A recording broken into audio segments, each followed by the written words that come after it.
శరణ్యకు current shock కొట్టేలాగా Ananya plan చేయడంతో అనన్య ప్లాన్ని ఆనందభరివి తిప్పికొట్టి, ఇంకొకసారి ఇటువంటి పిచ్చి పిచ్చి వేషాలు వేశావంటే నువ్వు నిజంగానే పిచ్చిదాన్ని అయ్యేలాగా చేస్తాను అని చెప్పి ఆనందభరివి అంటూ ఉంటుంది. నువ్వు ఏం చేసినా కూడా నా కన్ను నీ మీదే ఉంటుంది, ప్రతి క్షణం నేను నీ మీద నిఘా పెడుతూనే ఉంటాను అని చెప్పి ఆనందభైరవి అనన్యను హెచ్చరిస్తూ ఉంటుంది. ఇక దాంతో ఆనందభైరవి మాటలకు అనన్య కాంచన ఇద్దరు కూడా షాక్ అవుతారు. అవును, నాకు ఒక విషయం అర్థం కావట్లేదు. శరణ్యకు కరెంట్ షాక్ కొట్టేలాగా ప్లాన్ చేస్తే అనన్యకు కరెంట్ షాక్ ఎలా కొట్టింది అని కాంచన అంటూ ఉంటే ఆనందభైరవి నవ్వుతో అనన్య ప్లేట్ బాక్స్లో షాక్ కొట్టేలాగా ప్లాన్ చేస్తున్నప్పుడు తను చూసిన విషయాన్ని గుర్తు చేసుకొని శరణ్యను పిలిచి ఫ్యాన్ స్విచ్ వేయమన్నప్పుడు తను మెయిన్ ఆఫ్ చేసిన విషయాన్ని ఆనందభైరవి గుర్తు చేసుకుంటుంది. నా కోడలికి రక్షక కవచంలాగా ఉంటూ అనుక్షణం నేను తనని కాపాడుకుంటూనే ఉంటాను. ఇంకొకసారి నా కోడలి జోలికి వచ్చి తన ప్రాణాలు తీయాలని ప్లాన్ చేస్తే మామూలుగా ఉండదు, తాట తీస్తాను జాగ్రత్త అంటూ ఆనందభైరవి అనన్యకు వార్నింగ్ ఇచ్చి అక్కడి నుండి వెళ్ళిపోతుంది. ఏంటమ్మీ ఇది, మనం ఈ ఆనందభైరవిని ఢీ కొనలేమా అని చెప్పి అంటూ ఉంటే, అమ్మ అలా అనకు, ఆ ఆనందభైరవి మీద ఎప్పటికైనా గెలుపు నాదే అని చెప్పి అనన్య అంటూ ఉంటుంది.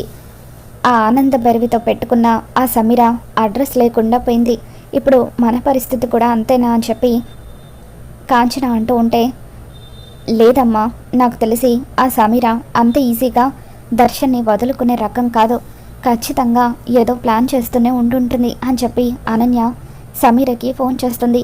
అనన్య ఎలా ఉన్నావని సమీర అంటూ ఉంటే, నా సంగతి తర్వాత, ఇంతకీ నీ సంగతి ఏంటో చెప్పు, దర్శన్ని సొంతం చేసుకోకుండా వదలనని అప్పుడు ఏవేవో మాటలు చెప్పావు కదా, మరి ఒక్కసారిగా ఇంత సైలెంట్ అయిపోయావేంటి అని అనన్య అంటూ ఉంటే, సైలెంట్ అయ్యానని ఎవరు చెప్పారు అనన్య, ఆల్రెడీ నా ప్రయత్నాల్లో నేనే ఉన్నాను అని చెప్పి సమీర అంటూ ఉంటుంది. దాంతో అనన్య ఏం చేయబోతున్నావు సమీర అని అడగడంతో అప్పుడు సమీర తనకు బ్లడ్ క్యాన్సర్ ఉన్నట్టుగా నాటకం ఆడిన విషయం, శరణ్యను పెళ్లికి ఒప్పించిన విషయం ఇదంతా కూడా అనన్యకు చెప్పేస్తుంది. దర్శన్ శరణ్య ఇద్దరు కూడా నాకు బ్లడ్ క్యాన్సర్ ఉందని గుడ్డిగా నమ్మారు. శరణ్య మంచితనాన్ని అడ్డం పెట్టుకొని దర్శన్తో నేను తాళి కట్టించుకోబోతున్నాను, మరొక 2 రోజుల్లో నా పెళ్ళి దర్శన్తో జరిగిపోతుంది అని చెప్పి సమీర అంటూ ఉంటే, సూపర్ ప్లాన్ వేశావు సమీర, నువ్వు మామూలు దానివి కాదు, ఆ శరణ్యని మొత్తానికి ఈ విధంగా దెబ్బ కొట్టబోతున్నావు. ఒక్కసారి దర్శన్ నీ మెడలో తాళి కట్టేస్తే అప్పుడు కోడలి జీవితాన్ని నిలబెట్టుకోలేక ఆ ఆనందభైరవి కుప్పకూలిపోవడం నేను కళ్ళారా చూడాలి అని చెప్పి అనన్య అంటూ ఉంటుంది. ఆల్ ద బెస్ట్ అంటూ అనన్య ఫోన్ పెట్టేసిన తర్వాత సమీర ప్రకాష్తో, అన్నయ్య హాస్పిటల్లో ఉండి బోర్ కొడుతుంది, ఇంటికి వెళ్దాం పద అని చెప్పి, దర్శన్ మన మాటలు పూర్తిగా నమ్మేశాడు కాబట్టి ఇక ఈ హాస్పిటల్తో మనకు పని లేదు అని చెప్పి అంటూ ఉంటే, అలాగే అమ్మా, బావగారు ఇంత ఈజీగా మన బుట్టలు పడిపోతారని నేను అస్సలు అనుకోలేదు అని చెప్పి ప్రకాష్ అంటూ ఉంటాడు. అలా సమీర ప్రకాష్ ఇద్దరు కూడా ఇంటికి తిరిగి వచ్చేస్తారు. మరోపక్క శరణ్య సమీర గురించి ఆలోచిస్తూ ఎంతగానో బాధపడుతూ ఉంటుంది. సమీర చెడ్డ పనులే చేసింది, కానీ ఆ భగవంతుడు తనకి ఇంత పెద్ద శిక్ష వేస్తాడని నేను అస్సలు అనుకోలేదు. ఆయన కూడా సమీర గురించి చాలా బాధపడుతున్నారు. 2 రోజుల్లో ఒక మంచి ముహూర్తం చూసి సమీర మెడలో ఆయన చేత తాళి కట్టించాలి అని చెప్పి శరణ్య అనుకొని అక్కడ హాస్పిటల్లో సమీర పరిస్థితి ఎలా ఉందో ఏంటో వెళ్ళి చూసి రావాలి అనుకొని శరణ్య హాస్పిటల్కి వస్తుంది. సమీర అనే పేషెంట్ ఉండాలి కదా ఎక్కడ అని శరణ్య అడుగుతూ ఉంటే, తను డిశ్చార్జ్ అయ్యి వెళ్ళిపోయారు మేడం అని చెప్పి అక్కడున్న నర్స్ చెప్పడంతో, డిశ్చార్జ్ అవ్వడం ఏంటి అని చెప్పి శరణ్య షాకోతో సమీరకి సంబంధించిన రిపోర్ట్స్ ఏమైనా ఉంటాయేమోనని చెప్పి హాస్పిటల్లో ఎంక్వైరీ చేస్తుంది.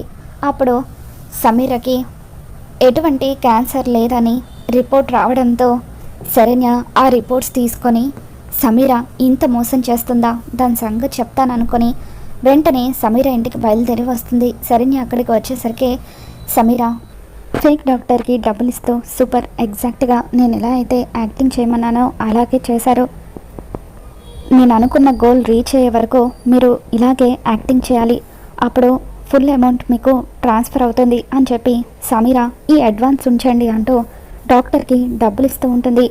ఇక ఇదంతా కూడా శరణ్య చూసి ఒక్కసారిగా షాక్ అవుతూ, ఇక ఇంట్లోకి వచ్చి సమీరాని గట్టిగా అరుస్తూ, దర్శన్ గారిని ఇంత మోసం చేస్తావా? ఆయన్ని సొంతం చేసుకోవడానికి బ్లడ్ క్యాన్సర్ ఉన్నట్టుగా నాటకం ఆడావు. ఇప్పుడే నీ బండారం అంతా కూడా నేను బయట పెడతాను. నీకు క్యాన్సర్ లేవని నిరూపించే రిపోర్ట్స్ ఇవ్వుకో అని చెప్పి శరణ్య చెప్పడంతో అప్పుడు సమీర శరణ్య చేతుల్లో ఉన్న ఆ రిపోర్ట్స్ని లాక్కొని వాటిని చించి శరణ్య మొహాన్ని విసిరి కొడుతూ, చూడు శరణ్య, దర్శన్ని సొంతం చేసుకోవడానికి నేను ఎంత దూరమైనా వెళ్తాను. ఇప్పుడు నువ్వు నా గురించి ఏం చెప్పినా సరే దర్శన్ నమ్మడు. ఎందుకంటే ఇప్పుడు దర్శన్ గుడ్డిగా నాకు బ్లడ్ క్యాన్సర్ ఉందని నమ్మేస్తున్నాడు. కాబట్టి నువ్వు ఏం చేసినా సరే మా పెళ్ళిని ఆపలేవు. రేపు మాపో ఖచ్చితంగా దర్శన్ నా మెడలో తాళి కట్టి తీరుతాడు అని చెప్పి ఆ తర్వాత ఆ ఆనంద భైరవిని ఆ ఇంటిని ఒక ఆట ఆడుకుంటాను అని సమీర అంటూ ఉండగా, నువ్వు ఏదైతే జరగాలని అనుకుంటున్నావో అవేవి కూడా జరగనివ్వను. ఇప్పుడు నీ బండారం అంతా కూడా దర్శన్ గారి ముందు బయట పెడతాను అని చెప్పి శరణ్య ఇంటికి వచ్చేస్తూ ఉంటుంది. ఇదేంటమ్మా శరణ్యకు అలా నిజం చెప్పేస్తావేంటి? ఇప్పుడు వెళ్ళి బావగారికి చెప్తే నీ మీద అనుమానం కలుగుతుందేమో అని చెప్పి ప్రకాష్ అంటూ ఉంటాడు. లేదన్నయ్య, ఎట్టి పరిస్థితులను దర్శన్కి డౌట్ రాకుండా నేను మేనేజ్ చేస్తాను. ఇప్పుడు శరణ్య దర్శన్కి నా గురించి చెడుగా చెప్పడం వల్ల నష్టం శరణ్యకే, నాకు కాదు. వెయిట్ అండ్ సీ అని చెప్పి సమీర ప్రకాష్కి చెప్తూ ఉంటుంది. శరణ్య ఇంటికి వచ్చాక ఏమండి ఏమండి అంటూ కంగారుగా దర్శన్ని పిలుస్తుంది. ఏం జరిగింది శరణ్య అని చెప్పి అంటూ ఉంటే, ఆ గుంటనక్క సమీర ఉంది కదా అని శరణ్య అంటూ ఉంటే, ఏమైంది శరణ్య, సమీరకి మళ్ళీ ఏదైనా సీరియస్ అయిందా అని చెప్పి దర్శన్ కంగారు పడిపోతూ ఉంటాడు. లేదండి, సీరియస్ అవ్వడం కాదు, అసలు దానికి బ్లడ్ క్యాన్సరే లేదు. మీతో తాళి కట్టించుకోవడానికి సమీర నాటకం ఆడుతుంది.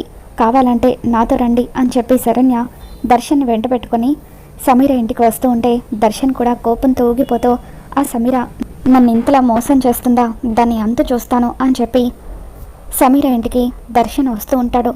ఇక దర్శన్ శరణ్య ఇద్దరు వచ్చే టైంకి సమీర డాక్టర్తో ట్రీట్మెంట్ చేయించుకుంటున్నట్టుగా నటిస్తూ రక్తం కక్కుతూ ఉంటుంది. సమీర అంటూ దర్శన్ సమీరని చూడగానే జాలి పడుతూ ఉంటాడు.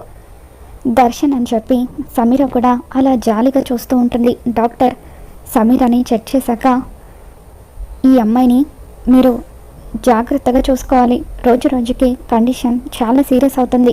హాస్పిటల్లో ఉండి కూడా ఎటువంటి ఉపయోగం లేదని నేనే డిశ్చార్జ్ అవ్వమని చెప్పాను అని డాక్టర్ అంటూ ఉంటారు. ఈ మెడిసిన్స్ వాడుతూ ఉండండి. ఏ క్షణానైనా ఆ అమ్మాయి చనిపోవచ్చు. కాబట్టి తన ఆఖరి కోరిక తీర్చండి అని చెప్పి డాక్టర్ అక్కడి నుండి వెళ్ళిపోతారు. విన్నావు కదా దర్శన్, డాక్టర్ ఏం చెప్పారో అని సమీర అంటూ ఉంటే, ఇక చాలు ఆపవే నీ నాటకాలు, నీ గురించి దర్శన్ గారికి తెలిసిపోయింది అని శరణ్య అంటూ ఉంటుంది. దాంతో సమీర దర్శన్ వైపు చూస్తూ, ఏంటి దర్శన్, శరణ్య ఏం మాట్లాడుతుంది అని అంటూ ఉంటే అప్పుడు శరణ్య, నీకు నిజంగా బ్లడ్ క్యాన్సర్ లేదని దర్శన్ గారికి తెలిసిపోయింది అని అంటూ ఉంటుంది. దర్శన్, ఏంటి దర్శన్ ఇది, నేను బ్లడ్ క్యాన్సర్ ఉన్నట్టుగా ఎందుకు నాటకం ఆడతానో అలా నటించాల్సిన అవసరం నాకేంటని చెప్పి సమీర అంటూ ఉంటుంది. డాక్టర్ చెప్పింది నువ్వే విన్నావు కదా, శరణ్యకు మన ఇద్దరు పెళ్ళి జరగడం ఇష్టం లేదేమో, అందుకే ఇలా మాట్లాడుతుంది అని నటిస్తూ ఉంటే, ఎవరు ఏం చేసినా సరే రేపు జరగబోయే మన పెళ్ళిని ఎవరు ఆపలేరు సమీర. రేపే నేను నీ మెడలో తాళి కట్టబోతున్నాను, నీ ఆఖరి కోరిక తీర్చబోతున్నాను అని చెప్పి దర్శన్ అంటూ ఉంటాడు. ఇక తర్వాత రోజు ఉదయాన్నే పెళ్ళి ఎలా ఆపాలా అని చెప్పి శరణ్య ఎంతగానో టెన్షన్ పడిపోతూ ఉంటుంది. మరోపక్క గుడిలో సమీర దర్శన్ల పెళ్ళికి ప్రకాష్ అన్ని ఏర్పాట్లు చేస్తూ ఉంటాడు.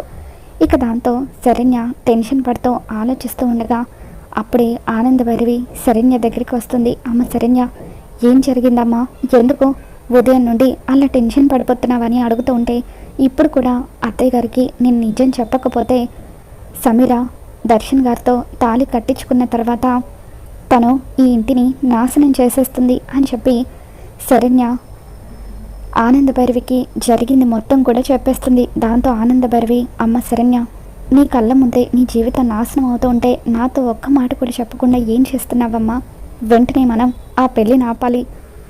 ఆ సమీరకు బుద్ధి వచ్చిందేమో అనుకున్నాను, కానీ దానికి ఇంకా బుద్ధి రాలేదన్నమాట. ఇంకొకసారి ఈ ఆనంద భైరవి అంటే ఏంటో ఆ సమీరకు చూపించాలి అని చెప్పి ఆనంద భైరవి శరణ్యం తీసుకుని గుడికి వస్తుంది. దర్శన్ సమీర మెడలో తాళి కట్టబోతూ ఉండగా ఆనందభైరవి అక్కడికి వచ్చి సమీర 2 చెంపలు వాయిస్తూ సమీర జుట్టు పట్టుకొని పక్కకు నెట్టి పడుస్తుంది. నీకు ఎంత ధైర్యం ఉంటే నా కొడుకు చేత తాళి కట్టించుకోవాలని చూస్తావే, ఈరోజు నీ అంతు చూస్తాను అని చెప్పి ఆనందభైరవి సమీర 2 చెంపలు కూడా వాయిస్తూ ఉంటే అమ్మ అని దర్శన్ అంటూ ఉంటాడు. వద్దు, నువ్వు మాట్లాడకు అని చెప్పి ఆనందభైరవి గట్టిగా అరుస్తుంది. ఇక ఆ విధంగా మొత్తానికి ఆనందభైరవి అయితే దర్శన్ సమీరల పెళ్ళి ఆపేసి సమీరకి బుద్ధి చెప్తూ ఉంటుంది. మరి రాబోతున్న ఎపిసోడ్లో ఏం జరగబోతుందో మళ్ళీ మన ఛానల్లో తెలుసుకుందాం. ఈ వీడియో మీకు నచ్చినట్లయితే ఒక లైక్ చేయండి.